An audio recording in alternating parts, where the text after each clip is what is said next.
The Numbers Don't Lie, written by Short Skirts and Explosions, based on a story idea conceived by the worst writer. Chapter 1. And figuring that this here ain't exactly applebuck season, I can chalk up the farm's most recent success to them weather ponies and their fancy hoofwork and helping the fields get rain extra early. Which just goes to show that, when you're wanting to make the best of things, to seize the day as it were, it's a mite bit hard to do it by oneself. Teamwork really does make the world go round, Your Highness. With a smile, Applejack plopped her hat back atop her golden mane and tossed a bright smile across the dusty library. Your loyal and dependable subject, Applejack. And... Spike licked the edges of his mouth as he finished the final scribble across the brown parchment. Done! He rolled the scroll up and smiled. Phew! Fastest letter I've ever written. Applejack gazed aside, her freckles awash in a slight blush. You reckon we should change that to Miss Applejack or something fancy right there at the end? Twilight Sparkle giggled, shaking her head with a flounce of her mane. Not at all, AJ. The princess knows fully well who you are. The kingdom of Equestria has depended on you and the other 5 elements of harmony time and time again. You're practically family now. Family? Oh, shucks. Applejack rubbed one hoof against the other as she gazed nervously towards the floor. Not sure I feel quite right with myself, bumping branches with the princess's family tree. Oh, please, AJ. Twilight trotted over from her reading seat and gave Applejack a friendly nuzzle. Don't sell yourself short. Celestia cares for you no less than any other pony. Enough to read an entire letter about my recent success with the apple crops? Applejack asked with a raised eyebrow. Seems rather boring for the ruler of Equestria, don't you think? Not at all, Applejack, Twilight grinned. She's always asking to know more and more about the friends I've written about. Your letter is perfect. Not to mention simple. Spike gave a thumbs up while sliding a seal over the scroll in another. It certainly made my job a lot faster. Spike, Twilight glared his way. You sure that I wasn't too... oh, I don't know. Applejack scratched her chin with a hoof and thought aloud. What's the word that Rarity is always using? Uncouth? Hardly. I know I went on and on quite a bit about the weather ponies watering the crops for the early harvest. Thing is, I just don't want them to be losing any credit for what they did and all. Applejack, it's okay. You were completely and utterly honest, Twilight said with a wink. And if there's anything that ponies have come to expect from a friend like you, it's the truth, forever and always. She turned and glanced at Spike again. How's the letter coming? Way ahead of you. He raised the letter to the ceiling and, with a belching sound, sent it across Equestria on a wave of green flame. Phew! Talk about feeling accomplished. He excitedly pumped his arm and grinned. Now I can go back to shoveling for gemstones outside of town to fill my dragon cupcake batch. Just don't track any mud on the way back in from your digging, Spike. Twilight raised an eyebrow, smirking. We talked about this, remember? Funny. Applejack brushed some bangs out from under the brim of her hat. It must be digging season or something. Applebloom asked if she could borrow the family shovel this morning. Oh? Yeah. Seems like they're having some fancy schmancy science project at school. Earthworm digging or something. Brr. Just glad they didn't make us do that when I was a filly. Really? Twilight blinked awkwardly at her. Today is a Thursday. Cheerilee always gives out quizzes on a Thursday. We've talked about it over tea before. There's barely any room to fit in a project like that on account of all the schoolwork. Heh! Spike waddled across the room, carrying a dirt-stained bucket over each shoulder. If you ask me, some pony's not planning to do any studying today. Applejack frowned after his moving figure. Are you making sass about my little sis? You gotta admit, AJ, Twilight said. It's kind of odd, don't you think? Land's sake, Twilight! Applejack chuckled and gave her an oats-eating grin. This is honest Applejack, remember? I swear if you trotted door to door to every household in Ponyville, you wouldn't find no foal who was raised more proper than the one Big Mac and I looked after. Her smiling teeth glistened. Dig faster, girls! Apple Bloom shouted, her face covered with dirt and clumps of grass as she stood panting over the edge of a tremendous ditch on the east side of town. We've been at this for 3 hours, and we barely made a hole big enough to fit a trough in. Ugh, I'm telling you, Scootaloo hissed, using her tiny wing stubs for counterbalance as she heaved more and more clumps of earth and clay out of the muddy pit. We're too close to the river. We're not going to find any gold here.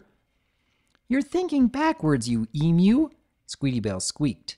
With a high-pitched grunt, she flung her sister's ornate garden shovel into a wall of mud and glanced up at Apple Bloom. Apple Bloom, could you hoof me that book again? Sure thing. Apple Bloom snatched a book entitled Gold Digging for Donkeys that was lying by her side. I don't see what good it's going to do us. I've been taking a gander at it ever since we switched places, and I haven't seen anything to tell us how to dig better. She nevertheless tossed it down to the dirt-stained filly. It bonked hard off the side of Sweetie Belle's fluffy head. Ow! Her voice cracked. She rubbed her soiled mane, then gasped down at her hooves. Oh no! What? Scootaloo jumped. Is it a snake or something? No, it's worse, Sweetie whined. She knelt down and winced as she gingerly picked the mud-splotched book out from the depths of the brown muck. It's messy now from front to back. You, Scootaloo squinted, didn't check that out from Twilight Sparkle's library, did you? Sweetie's cheeks turned rosy. Maybe. Ah, perfect. Scootaloo shoved her shovel down and barked up at Apple Bloom. I told you guys this was a bad idea. Cheerilee is going to give us detention, then kill us, then give us detention again. She'll forget everything once we've shown up to school with some sparkling gold, Apple Bloom remarked with a bright grin. Scootaloo bore a lethargic expression. Just how's she not gonna want to tear us limb from limb and tell on our families? 'Cause we'll be the only fillies in the last 100 years of Equestria to earn ourselves cutie marks in gold digging. Maybe that's because the last miners who ever tried digging for gold all died in a freak accident ages ago. Hey! Sweetie Belle brightened, holding the book up high. I think I found something. Really? Apple Bloom hopped down into the dirt and crowded around her along with Scootaloo. What is it? We're not supposed to be looking for gold next to the river, Sweetie Belle looked up at the others. We're supposed to be looking for gold inside the river. Scootaloo and Apple Bloom blinked. The feathered filly was the first one to groan. That's it. I'm going home. Aw, come on, Scoots, Sweetie Belle cooed. Yeah, just give it a chance, Apple Bloom pleaded. I've gotten in enough trouble for skipping school already without you two adding to the mix. That's because you're always sneaking out to watch Rainbow Dash kick clouds all day, Apple Bloom slyly said. Sweetie Belle giggled. Hey, shut up! Scootaloo frowned and grabbed her shovel. I'm going home. The sooner I get there, the sooner I can fake being sick and save my flank today. As the Pegasus made to hop out of the ditch, her shovel ran into something, making a reverberating clanking noise. Shh! Did you all hear that? Apple Bloom whispered. Scootaloo, freeze! Sweetie insisted. Scootaloo did so, her wings sticking in place. Her violet eyes blinked as her two companions crouched around a tiny, muddy object that the shovel had exposed from within the deep pit. What in tarnation is it? Apple Bloom murmured. It made a loud noise, like it was made of metal or stone or something. Does gold make that sound? Scootaloo hoarsely inquired. Why should you care? Pfft, I'm just asking. Geez. Hold up. Apple Bloom dug at the thing, wiping her yellow hoof across its grimy exterior. Soon a polished surface appeared, the color of silver. Well, 'tain't gold. I wonder what it is, Sweetie remarked, trembling in a breath of uncertainty. Oh, for crying out loud, Scootaloo dove in. Allow me. Hey! Scootaloo courageously plucked the cylinder from the muck with a squelching noise. Not expecting the size of it, she did a double take at the reflective object dangling in her grasp, marveling at all the shapes and lines being exposed as it dripped clean of all the soil and detritus. The images of several grimacing unicorn faces shimmered in the noonday sun. Whoa! Hello there. It's... Apple Bloom blinked.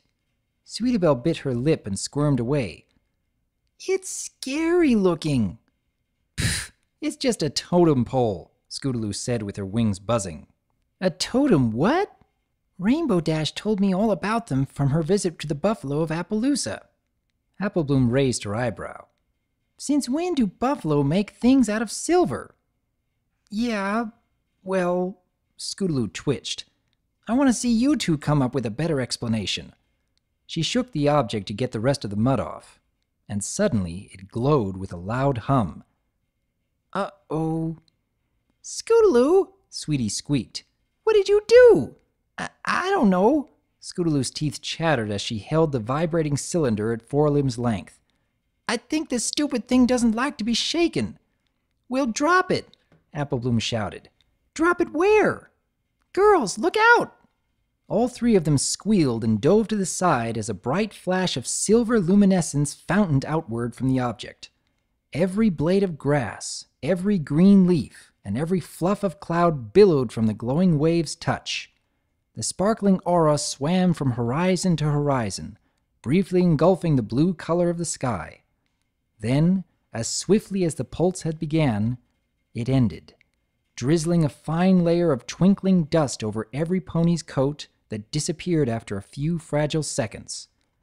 Apple Bloom was the first to get up, rubbing her skull and blinking dazedly across the tiny trench. Mule muffins, what was that? Gulping, she gazed around the hole. Is every pony okay?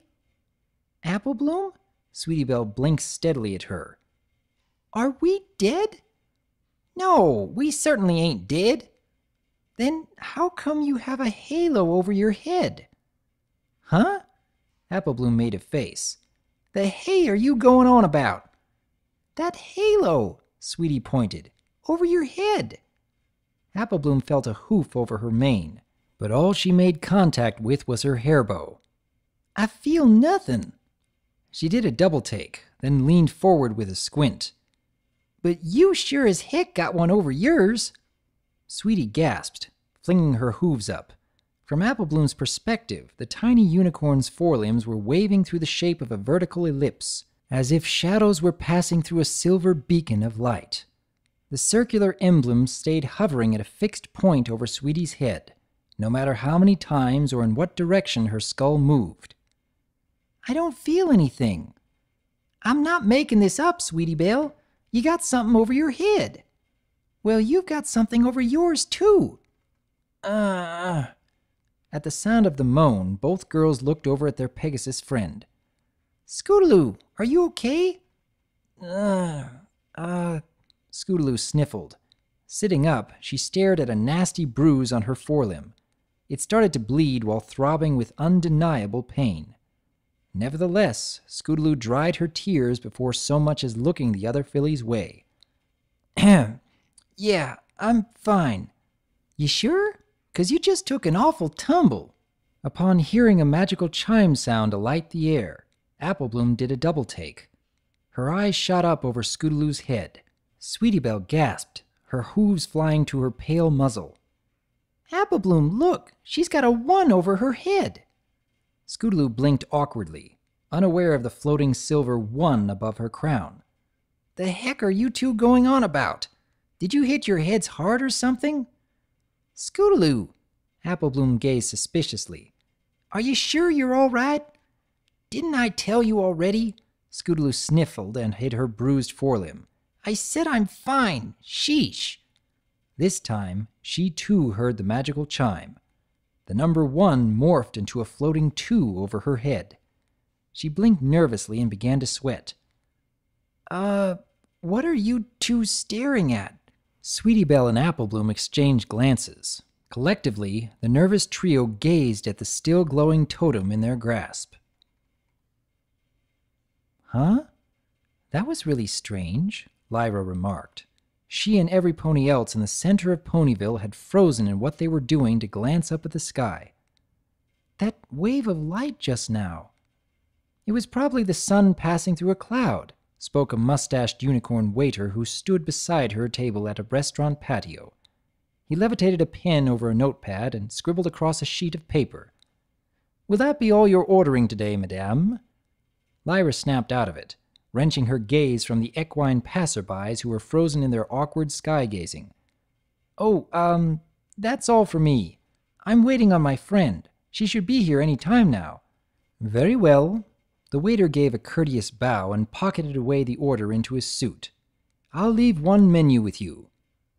Oh, really quick. Lyra smiled and pointed at the chalkboard resting on the front of the restaurant behind him. I was passing by here yesterday, and now I can't help but notice that the soup of the day is the same as was written on the board last afternoon. Is that a mistake? I mean, your soup is always fresh, right? Absolutely, madam. The waiter smiled pleasantly. Freshest soup in all of Central Equestria. There was a chiming sound, and the number 1 appeared over the stallion's head. Lyra blinked. Her brow furrowed. Huh. Well, thanks. It is my absolute pleasure to serve you, madame, the waiter said with a slight twitch, issuing another chime. A 2 appeared over his head as he bowed out and trotted off towards the kitchen. Lyra scratched her chin. Her ears flicked as she heard more chiming sounds from behind. She turned around to see Barry Punch chatting pleasantly with Minuet over a table of Daisy Alfredo. And that was that, Barry grinned wide, a 4 levitating above her skull. Since then, I've been completely dry. The 4 flickered and was replaced with a 5. I'm telling you, I'm completely giving up the bottle, for real this time. With another chime, a 6 appeared. Minuet sweated nervously, scrunched up in her chair. Her eyes were locked on the number above Barry Punch's mane. Barry? Are you... Well... She smiled awkwardly. Are you telling me the truth? Of course I am, Barry Punch frowned. It was a 7 now. Aren't we friends? Don't you trust me? Oh, you know I do, Minuet nervously squeaked. And just like that, her 0 became a 1. Ah, the nerve! Exclaimed a feminine voice from behind. Lyra spun and looked towards the street corner. Blossomforth was hovering down the sidewalk with an indignant upturn of her nose. Behind her, Thunderlane stumbled with drooping wings. Honey, I don't get it. What's the big deal? The stallion stammered in spite of the huge, glaring 12 hovering over his spiked mane. I've only ever been honest to you. With a chime, a 13 appeared. I think you're making a mountain out of a molehill. Chime, 14. Blossomforth spun around, her forelimbs crossed as she glared and said, And what about Cloud Chaser and Flitter? For such molehills, you've certainly hiked across them like the Himalayas. Darling, how many times do I have to tell you? Thunderlane sweated in spite of his courageous smile. Those 2 fillies mean nothing to me. 2 chimes, 16. I don't know why I've never bothered to notice before, but I can look through you like you're made of glass, Thunderlane. Leave me alone. She flew off. Baby, come on. He hovered limply after her, whimpering. His voice was drowned out by a gradually rising commotion as every pony in every corner of Ponyville stopped to murmur, gripe, and bicker with a random friend or stranger. Lyra blinked several times, running a nervous hoof through her bangs. She was almost oblivious to Bonbon when the mare finally showed up at the table, pausing in the middle of unshouldering her saddlebag to gaze awkwardly at the confounded villagers. Yeesh, Bonbon's voice squeaked. Looks like every pony's got the case of the grumps. She sat down in a slump. You have any idea what's going on? Not a clue, Lyra murmured. With a jolt, she polished the table with her forelimb and looked down. In the glossy reflection, she barely made out the number 1 above her lime green horn. Whatever the case, sorry for being late. I got caught up having to cross some ugly construction site at the corner of Main Street downtown. That's no problem, Lyra murmured. However, at the sound of a loud chime, her ears twitched. She looked up, squinting. The number 3 hovered over Bonbon's head. So, they're serving soup today. The mare grinned, her blue eyes swimming over the menu she held in her grasp. I'm famished. Right, Lyra slowly nodded. She gulped and leaned forward. That's why you hurried here, correct? Oh, you know it, Bonbon smiled without looking at her. I got here as quick as I could. With a chime, a 4 appeared. Lyra blinked. With thin, scathing eyes, she murmured, Bonbon, you did agree to go on that diet, right? 'Cause of your high sugar levels? Bonbon gave Lyra a double take. Why, of course, Lyra. We talked about this. Chime. 5. I haven't snacked on any sweets for over 2 weeks.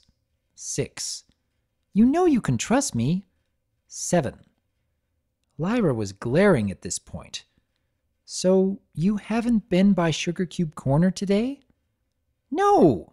Bonbon frowned, completely oblivious to the 8 above her head. Honestly, what do you take me for?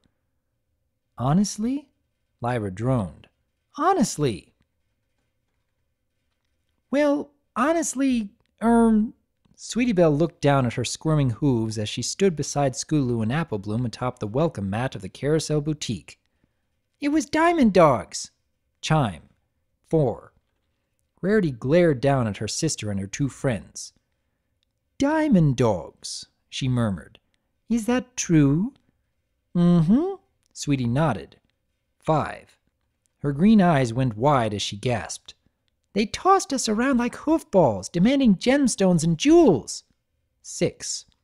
Yeah, Scootaloo added, still trying to hide her bruise. Mostly diamonds. With a chime, she flashed a 4 over her head. 'Cause that's what Diamond Dogs want, Sweetie Belle grinned. Diamonds. But we were just like you, sis. She waggled her eyebrows. With our ladylike charms, we got them to leave us alone. 7. Yep, Scootaloo nodded. We're all perfect ladies. Double chime. 6.